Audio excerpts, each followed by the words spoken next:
Oi, Eudes Viana. Sou grato a você por enviar para mim esse questionário sobre rádio, sobre anunciantes. Desejar sucesso aí no seu papo de rádio. Você me pergunta qual o tamanho da importância dos anunciantes para uma emissora de rádio, se é possível sobreviver sem eles.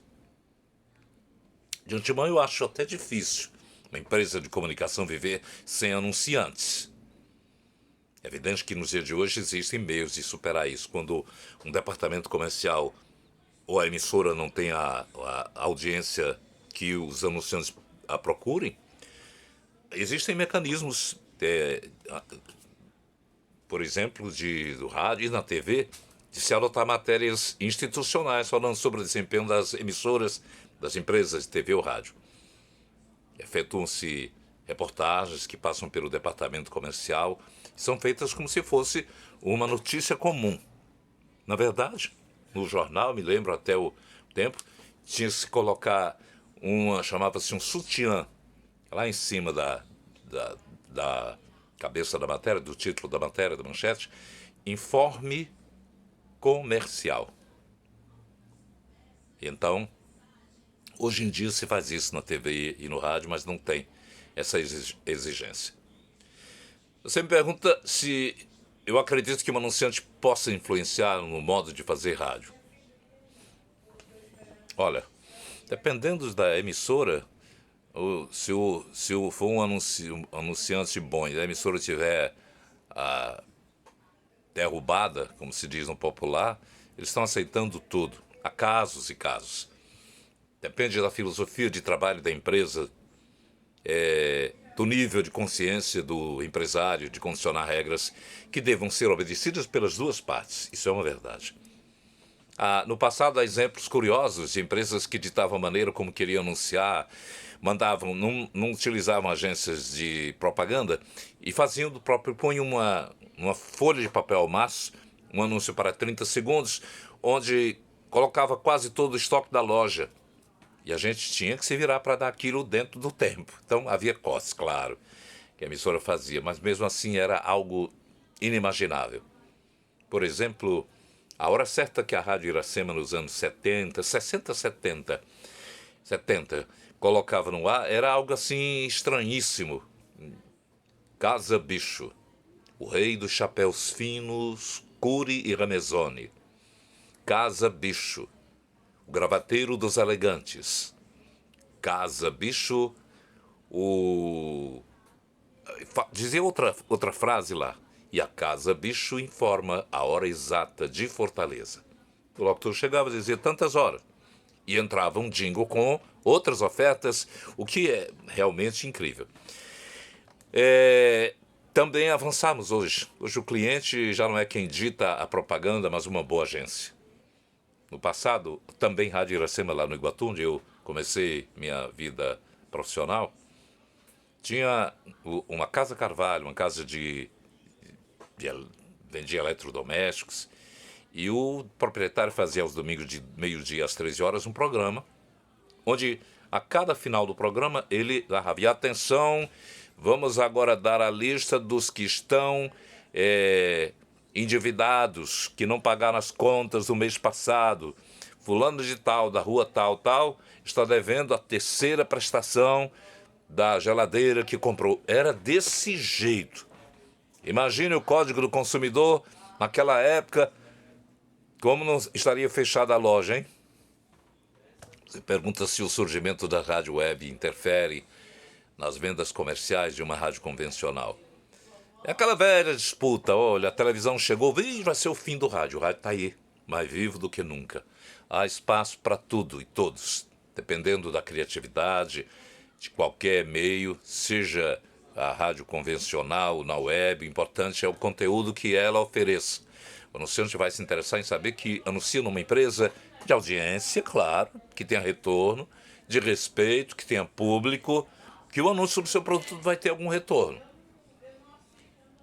Há um conflito entre o interesse de anunciantes e da audiência, você me pergunta. Recentemente eu gravei, agora, nesse mês de dezembro, um institucional do Sistema Farias Brito para a TV, e indaguei por que é que vocês não anunciam no rádio? E eles explicavam que levava em conta da pesquisa de audiência que mostrou naquele momento ser a TV a melhor forma para o tipo de anúncio e principalmente agora que estava no processo de renovação de matrículas. É que hoje em dia a seletividade de anunciantes para eleger a preferência de seus veículos para mostrar seus produtos. E isso vai realmente no cerne da questão. O quanto isso é bom ou ruim para uma emissora? Essa disputa se pode influenciar na formação da programação de uma estação de rádio? Olha, a maioria das emissoras AM de hoje em Fortaleza deixaram de evoluir porque permanece com rádios dos anos 60, 70, 80. Programação que não avançaram, que não se modificaram, não se atualizaram e que não despertam o interesse do grande público. Sem avanço ninguém melhora e por isso muitas emissoras, sem ter patrocinadores, recorrem ao pagamento de aluguel. Eles alugam a emissora para uma igreja religiosa, para uma denominação religiosa qualquer, e passam o dia transmitindo os cultos e a propaganda de interesse daquela denominação religiosa. E aí eles acham que com aquele dinheiro se paga tudo. Na verdade, você me pergunta se é possível chegar a um meio termo e agradar pelo menos parcialmente ouvintes e anunciantes. O que fazer para atingir esse ponto de equilíbrio? Ter qualidade. Acompanhar a evolução da mídia, o rádio fez isso, com a inserção dessa nova tecnologia, Facebook, todas a potência das redes sociais hoje está integrada ao rádio. Olha como o rádio se ressignifica, né? Mas há emissoras que vivem às expensas, como eu falei ainda há pouco, de grupos religiosos, passando a ser a única e exclusivamente transmissoras, perdem a noção do verdadeiro sentido do rádio. Nesse caso, a grana paga por essas denominações não ajuda a pagar a folha, porque também não tem contrato não contrata locutores, produtores, redatores, jornalistas. O pastor e os seus devotos fazem a programação e no final do mês contabilizam os ganhos, os lucros. Uma pergunta que você fez: o que é que causou o fim da Rádio Globo de São Paulo? Olha, a Rádio Globo de São Paulo, só para título histórico, foi criada por Vitor Costa nos anos 50. Era a rádio nacional, a mais famosa. As disputas entre Emiliano Borba e a Marlene. Rádio que se tornou famosa. Em todo o país ouvia a Rádio Nacional e a Rádio Marim Veiga. Eram as duas emissoras do passado, já faz mais de 50 anos. Muita gente dessa geração nem imagina. Era a rádio que tinha novelas. As novelas que a Globo começou, o Direito de Nascer, as séries também, tudo passou pelo rádio primeiro. Em 10 de fevereiro de 2020, a Rádio Globo se desligou da frequência da AM 1100, foram 68 anos no ar, e devolveu a concessão para a União, passando a transmitir apenas em FM. E aí houve um encerramento no dia 31 do mesmo mês, terminando aí todo o processo de desmobilização da rede e não renovação do arrendamento do canal FM 94.1. A emissora, a rede, a empresa preferiu ficar apenas com a CBN em São Paulo.